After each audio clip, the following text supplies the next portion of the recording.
what is about to take place today. CEO Chat is a place where I get to have heart-to-heart conversations with some of our best, right? Our folk, the CEOs who are making it happen, who are doing things. They're not just talking about it, but they're being about it and going all over the globe to pause for the cause for us to have a heart-to-heart conversation about the good, the bad, and the ugly.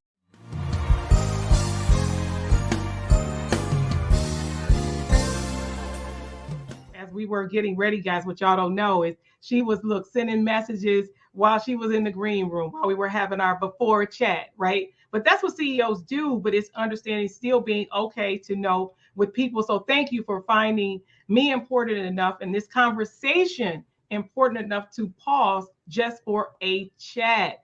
For those who don't know you and what might not have been said in that introduction, just say hello and let them know who you are before you, because you know I got a couple of questions for you because this girl is doing some stuff. Go ahead, Bianca. I know you do. And so, first of all, let me just say you're probably one of my favorite people. So, let's be very clear.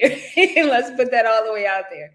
Hi, everyone. My name is Bianca Jackson, and I'm a tech girl. I've always been a tech girl ever since I was a little girl.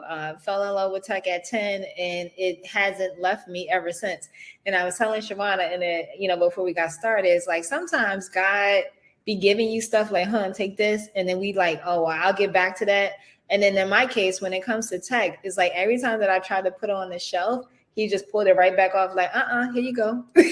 So like, even when I met Shawanna, I was running my marketing company specifically in LinkedIn. And like something in my heart was like really still pulling on the other venture that I was working on and also just tech. And I'm like, all right, how can I mix the two? And this is why I'm here. So I'm ready to get into it so that people can understand more of the story and the journey. Yeah, you know what? Okay, so then we'll go from where having the opportunity. So I'll let you guys know how I even had the opportunity to run across this beautiful young lady. She, because of what she said, she actually probably is closer to more than 50,000 followers on LinkedIn because of the trailblazing that she is doing and has done over there. Now, that's just one space, that's just one area.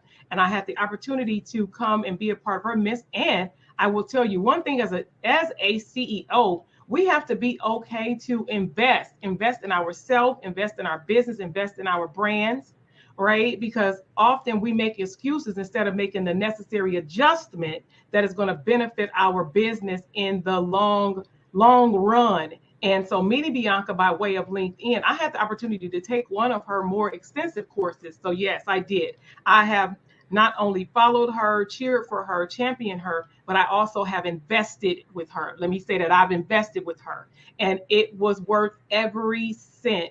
And it has positioned me into some of the things that you're honestly seeing today. I would be remiss. Some of the things that you're seeing today, some of the things that, because I do is being a speaker, a trainer, and things like that, an author, but having heart to heart and coaching and strategy. That's the key with this young lady. Having strategy sessions really has set me up for the things that I'm doing now and being able to even circle back. How about that? Being able to be able to come back to do these things. It's amazing to me. I want to know about Big Brick Road though, because you were LinkedIn killing it, but you also owned your own business as Brick Road. Tell us a little bit about that. So let me get all the way into it. Like it was more than a business. Like I took literally my life savings and bought a commercial building. And so I need people to understand like how scary it was, how I had to invest in myself, how I had to invest in my dream. And so that's what I did. I took my life savings, 401k gone, right, to buy this building because I knew that that's what I was being called to do, right, to buy this space and to like run events. And so when I mentioned earlier, we do live events, but here's where the tech part comes in. With COVID, a lot of people were just trying to figure out like how to pivot, and especially if you had a business that required foot traffic. It's like, how do you keep a business alive that requires foot traffic in the middle of a pandemic? Well, we decided we were going to do online events. And so we took it even further, not just Zoom events, like events in the metaverse. And so a lot of people are like, well, what is that, right? What is the metaverse? And so just think about digital worlds. If you're used to Sims, Second Life, video games, even, we really started having events in these types of spaces. And so it gave experience, expression, connection, belonging, a different feeling and meaning. And so that's where the tech stuff, God was like, okay, here you go. And I'm like, all right, well, we don't got no choice because we don't want to close our doors, right? And so, you know, our experiment of doing events in the metaverse became wildly successful to the point where we started making more money in these digital worlds than we were doing live, y'all. Like, how crazy is that? And so when I talk to my mentors about this, they're like, say what, Bianca? I said, yeah, people are willing to pay for these experiences because it's nothing like you can create live, but they can reach people all around the world. When you have something in a physical space, you're relegated to the people who can make it to that space. You don't run into those types of constraints when you do things online. And so, yeah, that's what Brick Rose is. I like to say that we curate experiences that activate audiences, right? So no, say that again. Say that again. Let them hear you. Yeah, so we're curating, like we're creating experiences that activate audiences. So like your customers, your consumers, your fans, people who may just been checking out your website, but they don't know, but they follow you on social media and they're not ready to buy yet. We create these worlds, these spaces where people can come check you out. They can come check out your products, your services, and then even talk to you through the digital worlds. And so for all my introverts out there, me included, right? You don't always want to be in a physical space talking to people. You don't always want people in your face. Some of y'all still ain't going outside because of the Rona, right? They're not, right? And so being able to create these experiences where people can interact with you, interact with your services and your product, and save money at the same time. So imagine having these digital experiences. You don't got to pay for food. You don't got to worry about security. You don't got to worry about parking. You don't even got to worry about what you look like, right? Like you getting a new outfit, your hair, your nails, and your makeup done. Like you don't even got to turn your camera on. And so like, I think that's the really fascinating part for some people where they're like, wait, I can give a whole presentation and they never see like what I look like. And I think for women, that's huge because we're always judged on our appearance and what we look like and whether our hair, whether we got like one curl that just kind of straggling off to the side, eyelashes on and lipstick and just all the things, right? But I think that this really levels the playing field for people who are working, you know, potentially like on a budget or even not on a budget, like they just want to reach as many people as possible around the world. And you can do that, right? You can do that with these experiences. I feel like I said a lot. But you know what people need to know, because I'm about making adjustments and removing excuses. Because I heard you say several things. One of which is you said you were willing to invest in yourself so much so that you pulled from your 401k. I also too know that being in and having a love for music at one point, taking savings, a big chunk of savings, because understanding in what you believe is being directed by God for you to then say, if I don't take a chance on me, who's going to take a chance on me? Right. And it's like you said, no, you know what is that? I'm going to bet on me. How about that? We put our faith and our trust in God, but then it's saying, okay, now what are you going to do for yourself? Yes, you believe in me, you saved me, so now I'm going to bet on me. You bet on me. You died for me. I'm going to bet on me, and you did that. You show us that. You're a very great example of someone who says, I'm going to bet on me, and I'm going to show you. I can show you better than I can tell you. And the way that you're able to go get it and go, I'm telling you, if you don't know her, Bianca J. Jackson, find her online, because this young lady has a knack for even asking questions. How about that? And it's positioning to be asking the right questions. I noticed that you ask not just questions and raise your hand, but you ask the right questions. You're not afraid to go after funding. You're not afraid to go and get a grant. This young lady will get a grant in a heartbeat. I saw on a post on one of the social medias, it was like, and another one. I was like, yes, and another one, and another one, and another one. Let me jump in real quick, because I think a lot of times people see grant applications and think like they don't have enough time to fill them out. Why am I going to do it? I'm not going to get it. just all these excuses. And I actually had told this young lady at a pitch competition last week or the week before. She was like, she actually got an email that said she was a finalist. Really? So we were all finalists. So she got the email that said she was a finalist. They didn't give us much lead time. It was like 36 hours before we had to hit the stage. She told me she almost told them no, that she wasn't coming because she felt like the time frame was too short. And I told her straight up, I said, you miss 100% of the shots you don't take. Yes. Right. Yes. And I'm not going to even front. I had the same thought. I'm like, it's 36 hours later. Like, am I really going to DC? Like, that's a 45-minute train ride for me.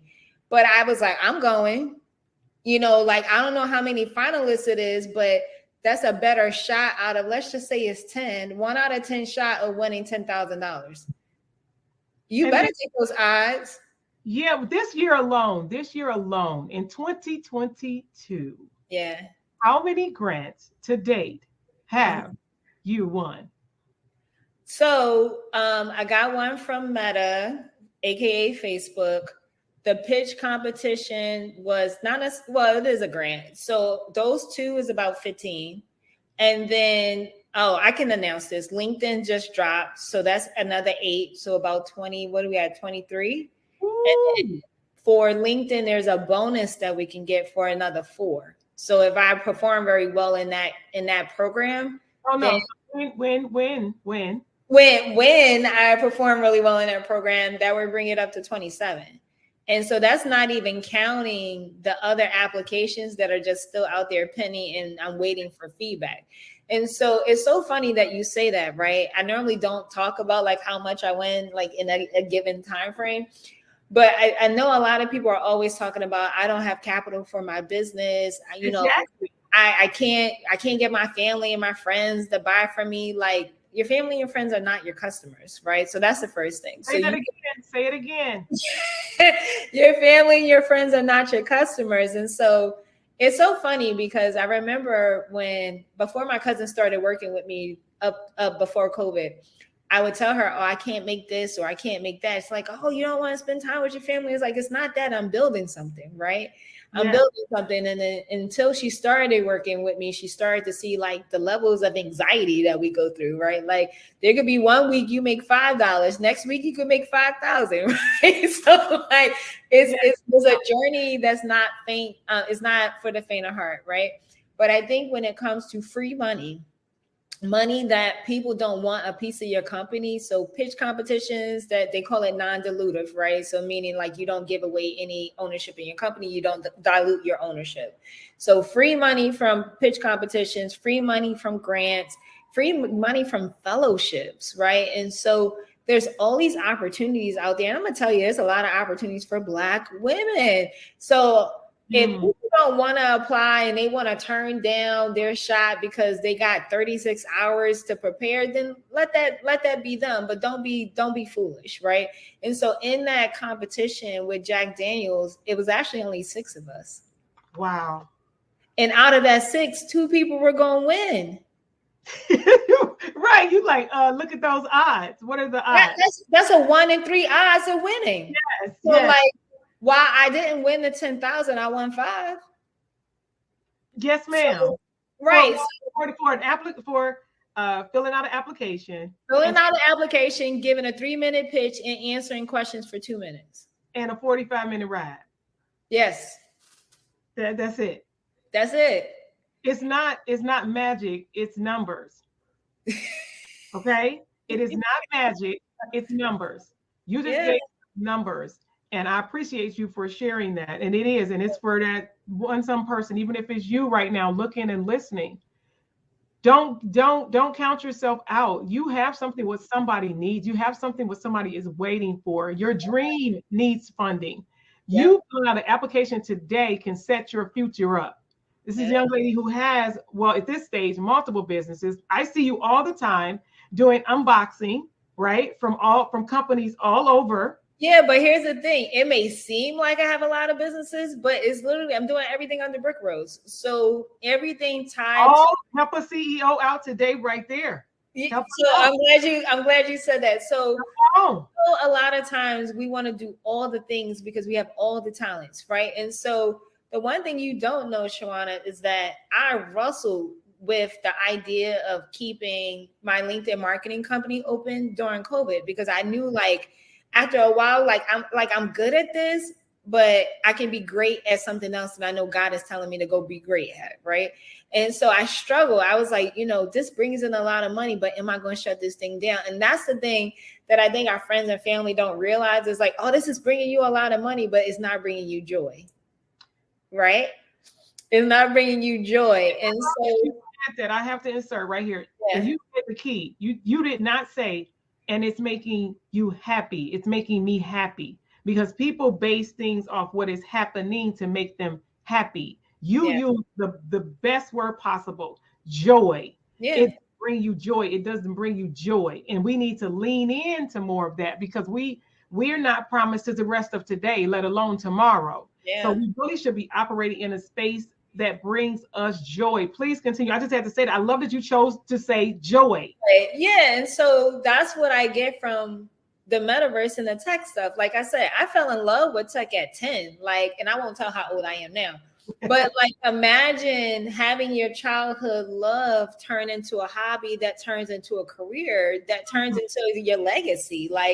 That's the track that I feel like God has always been trying to put me on. But I don't know, sometimes, and people use the word or the term imposter syndrome. There was a point where I felt like I didn't know enough. I just felt like I wasn't enough. I felt like I didn't have enough of a team. I didn't know I have enough of the resources. And so now what I like to call it my second shot at this is I'm going for everything. I'm going to go get everything that belonged to me. And I won't be afraid. You cracking up. I won't be afraid to go get it because I already saw what it looks like when I didn't. Okay. We're talking about CEOs, the good, the bad, and the ugly.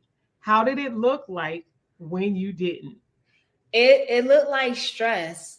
It looked like anxiety. It looked like not having enough money in my bank account. It looked like every day I was like, all right, how am I going to make money today? It's like this constant worry and this constant stress. Now, every day I wake up with peace in my heart, right? Peace in my heart. And of course, bank account is going to catch up, right? But every day looks like peace in my heart. And I wake up where I'm not as stressed out or I don't have the anxiety. I don't have the worry. People are mentioning my names in rooms that I'm not even in. And every day I feel like I wake up and there's a new opportunity or there's a new congratulations. Even today, someone had sent me something yesterday about AWS. So AWS is a sub company of Amazon, right? And so there's a fellowship specifically for female CTOs. A CTO is a chief technology officer. So since I'm the one leading my company, I'm the CTO, right? And so I filled out the application for, I want to say yesterday, I got the email today. It was like, congratulations, you're in. I was like, what? Yes, I'm in there, right? This is hot off the press. Yeah, hot off the press. Were you doing anything previously with Amazon? No. So here's the crazy thing. So when I got the invitation yesterday to go apply for this program, I had already applied to 2 fellowships with AWS and got denied, right? So the other 2 had dollar amounts and they were longer, right? This one, no dollar amounts, but I was like, it doesn't matter. I need to get my name in the door, my name in the brand. I need to get the relationships so that the next time my application comes through, it's like, oh, we know Bianca, put on through, right? Say that part again. I will. So I think sometimes we don't go after opportunities because we can't see the immediate ROI, right? We can't see the immediate return on investment. It didn't cost me anything to fill out the application. If anything, the application was less than 10 fields, right? But, I went in, filled it out, submitted it. I got approved. I'm in the fellowship for female CTOs, chief technology officers. But this was a relationship play for me. Straight relationship play. That's good. That's all I needed it to be. And so I sent it to 3 of my homegirls, Black women who are running tech companies, and I said, go apply. And I made sure that I put in the little sentence underneath the web address that said, you know, there's no money attached to this. I said, but look at this as an opportunity to, one, meet executives from Amazon and get introduced to the network. That's it. And so they're all raising money in some way. And so you just never know what happens when you're in these Zoom meetings with people and you're in the private communication chats and, you know, you make a good enough impression, then they start including you for more stuff. And so I am purposeful of like always trying to put my homegirls and my homeboys in things, because if, let's just say there's one session I can't make it, but like there's somebody speaking that they're like, oh, Bianca, you really need to talk to this person. I got their contact information. I dropped your name in the chat. And like, I'm about that team, right? Like rep me when I'm not there, because I'm going to rep you when you ain't there. And if I'm somewhere, I'm good for this. Like if I'm at a conference or I'm talking to somebody and they mention, let's just say you had to ask Shawanna of like, you know what? I really want to do work with HBO, right? Let's just say that's the thing. I come across somebody at HBO. I'm like, yo, do you know somebody in communications and marketing? Because my homegirl is interested in working with like that's just how I work. Yeah. And so I just think that that's really important. I don't want people out here just doing stuff for themselves, because it's really lonely if you're the only person at the top. Yeah. And you just never know. Something as simple as you mentioning your friend's name and your friend gets in, how they're able to help you maybe in the future. Like even today, I was talking to a gentleman and I was like, yeah, you really should get the city of Baltimore to pay you to take pictures of the city, because it needs help with its branding, its image. Yes. And he was like, oh, that was good. Like I never even thought about that. Right. And I was like, and when you get in, you make sure you mention when you get in, you that good. When you get in, you mention it. Yeah. And so I think from just everything that I mentioned, it's really important that we need to be in this together. And like, we just need to be in it together. Like, I really believe in what is the African proverb that says, if you want to go fast, go alone. If you want to go far, go together. And that's just what I believe. That's what I preach. That's what I try to do. Like even Shawanna, we've sat on plenty of phone calls. I'm like, all right, what grant we filling out today? Oh my God. LinkedIn, guys, let me say this for the record. She has not only helped me get my LinkedIn life together. I said that she helped pull back layers and help me dive deep into some of the things that you just really don't even think about. What is the whole, you don't know what you don't know. Mm-hmm. And choosing to then go to that platform or use that platform and meeting her, she helped, I say it in the streets. She helped me get my LinkedIn life together. And like I said, beyond that, having conversations with regards to strategy. For most of you know me, you know that I speak, I coach, I do all of those things.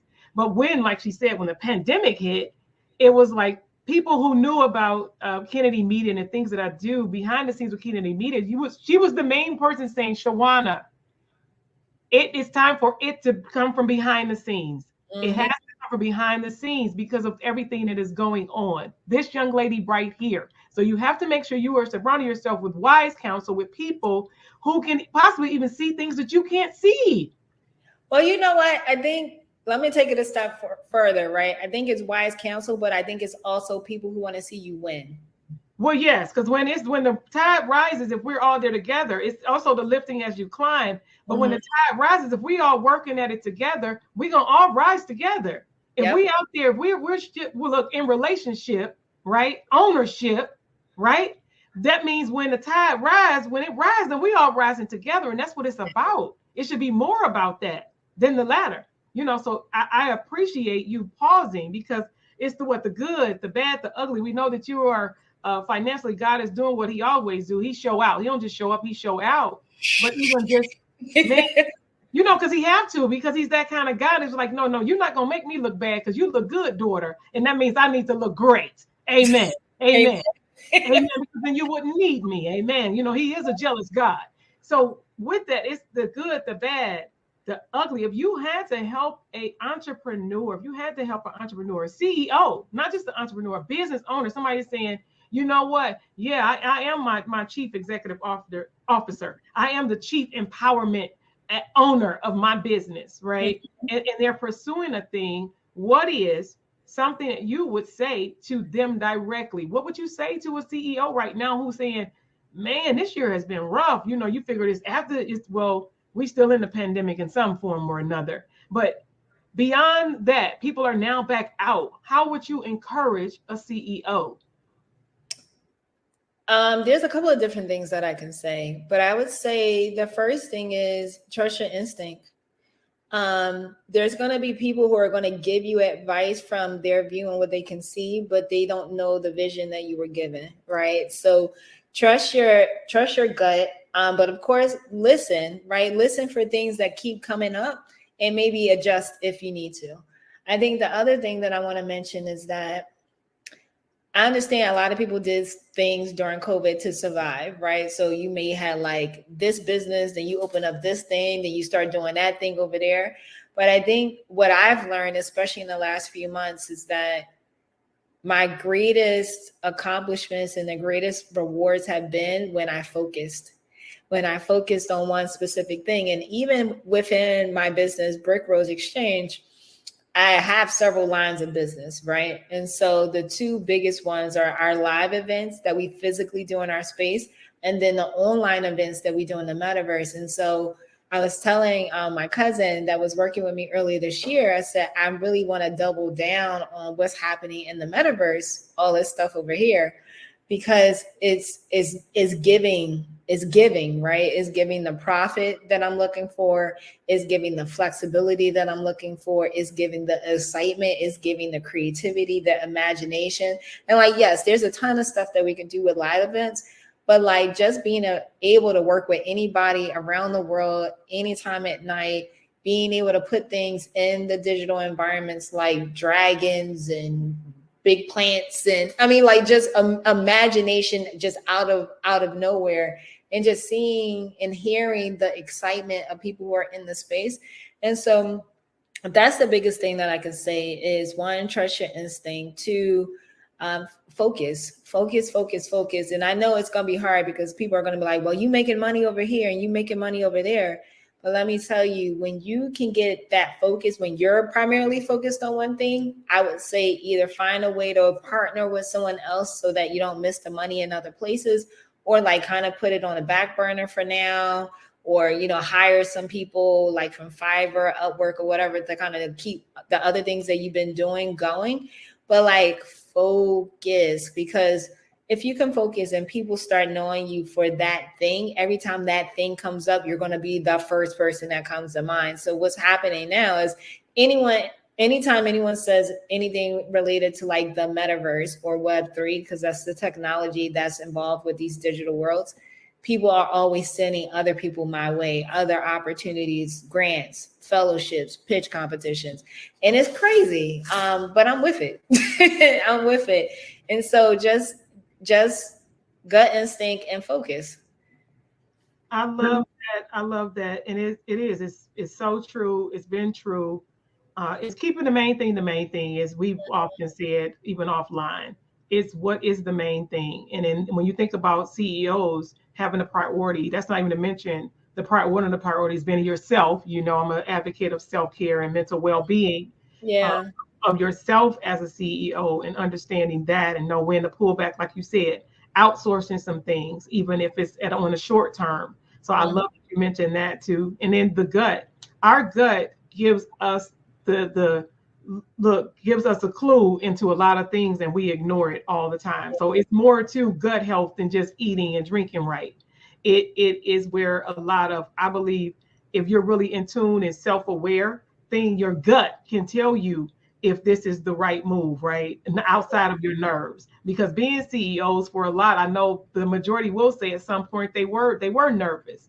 You know, even if someone would say I had a sense of fear, but they moved beyond the fear and understood that it appeared as though it wasn't going to work, but they have overcome it. And we have a lot of people that's right now doing pretty darn good. And I'm so excited that you are one of the individuals that is making it happen in the streets, right? You're making it happen. You are definitely someone to look on and to be caught upon, just to show people how it can be done. And when you move you out of the way, when you lean into joy, right? When you lean into joy and saying, what is going to make me happy and that I can assist others? Because I actually went to a few weeks ago, it's so funny, with my youngest. We went to digital church, right? I had the opportunity to go, right? Created the whole little avatar and everything, and walked around in there and went into it was actually like not a TV show, but have an opportunity to go in there and,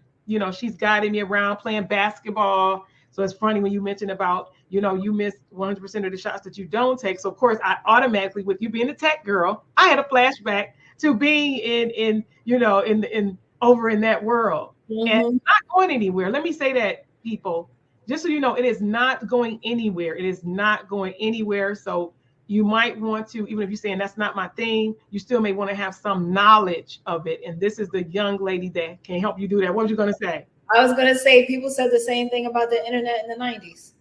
Well, they were like, this is a fad. What is that? I don't need that. And so we saw what happened to all the companies that had no online presence during COVID. They're not here. Yeah. Well, that took 20 years. It won't take 20 years for this, because the technology has already been around for at least 20 years already. they working them bugs real fast. I'm with you. I want to know. I like knowing, even if it's not something that I make in my life, my world. You do need to know and have some knowledge of it. You really just do. You just do. I'm just glad to know you. I appreciate you. I love you. If I could hug you, I will hug you. And one day I am going to get, that's right. I'm going to get to them Baltimore streets and we going to hang out. Cause she even winning awards where she's come in town to come in and win awards, right? I know you was over here out at Avalon. Yeah. You're in Atlanta, right? Yes. I'm well, Marietta. But yes, I'm here. So knowing that you were over there, I'm telling you, hippopotamus happy. I'm super proud. See, that's big, y'all. If y'all don't know what hippopotamus, that means big. I'm real super proud of this young lady right here. And that person of Bianca. If you don't know her, get to know her. I'm excited that we have had this time for another CEO chat. But see, as you can see, her stuff is dinging and ringing and going off over there. But I'm like, what I got next? No, that's right. You got some stuff going on. So I want to thank you so much, Bianca, for pausing for the cause. And as you're going to get out of here, I want to know, what is one thing that you could tell people to do today that their future self as a CEO will thank them for? What is one thing they'll do today that they could do today as a CEO that their future self will thank them for? Do it now. Whatever the first thing that came to your mind when I said do it now, go do that right now. Do it now. Thank you so much, guys, for joining us for another episode of CEO Chat. Thank you, Bianca J. Jackson, my special guest here on CEO Chat.